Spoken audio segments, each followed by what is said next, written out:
So I watch these channels of people that go out and they camp, and they hear weird noises in the night, and like people are walking around their camp and all the rest, and it's all very exciting. And you know what? I don't think I believe any of it. I wouldn't camp somewhere where that was going to happen.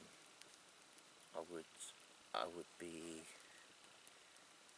either like I am here on private land. It's not going to happen.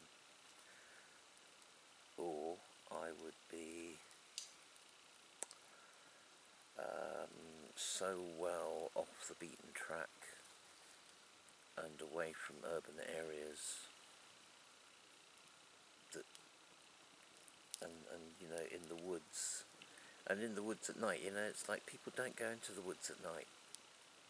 People really don't go into the woods at night, and it's funny. I mean, when I lived on a protest camp, and you'd periodically get a drunk person wander past and would stumble into the woods and would be like completely horrified that we were living there, and that we weren't scared of the, you know, the Wendigo or some other weird non-existence weirdness that, you know, yeah, sure, you do get Wendigos, but like, I'm talking English woodlands, you know, at night.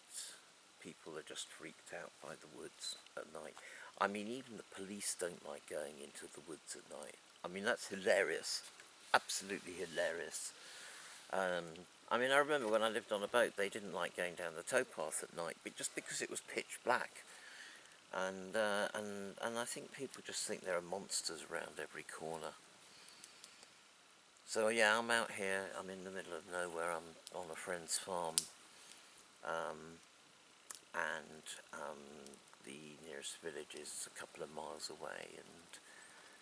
And I mean, it's like, you know, you get the odd little bit of light in the distance, and that's probably a car, or on here it's probably the guests up there at the farmhouse, but they're not going to come down here.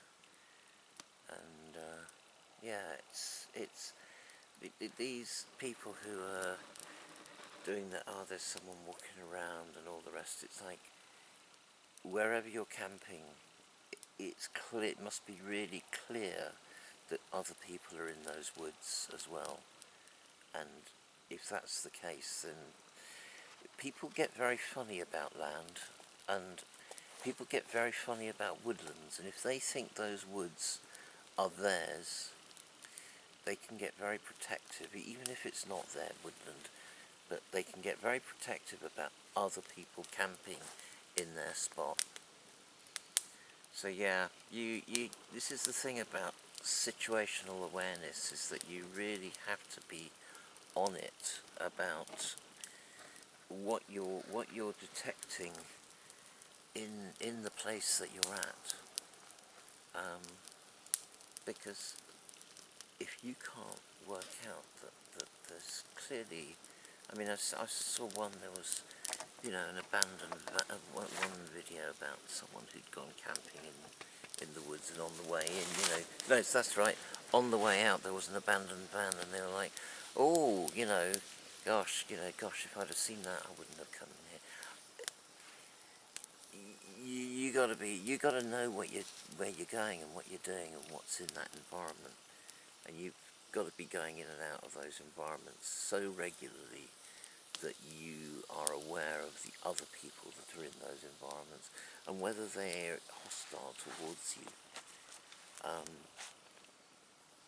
Because if they are, then you don't want to be there. You want to be somewhere else. And you don't want to be in a battle with someone who doesn't want you to be there.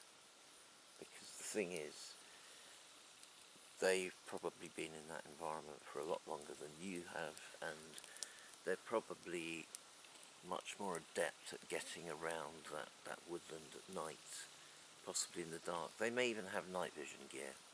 I mean, God, I once met a man, and I have to say, I got myself out of there pretty damn quick, but I once met a guy, I was out on a hike, and I met this guy, and he had night vision goggles, and he was pretty weird, and he clocked that I had night vision, and he made himself pretty damn scarce. But the thing was, it's just like, what is that guy doing out here with goggles on? Because he certainly wasn't doing what I was doing. But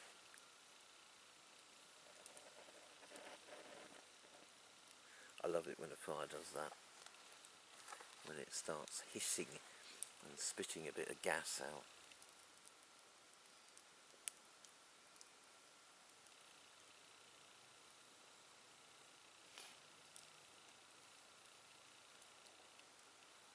Hey, the moon is really low in the sky out there.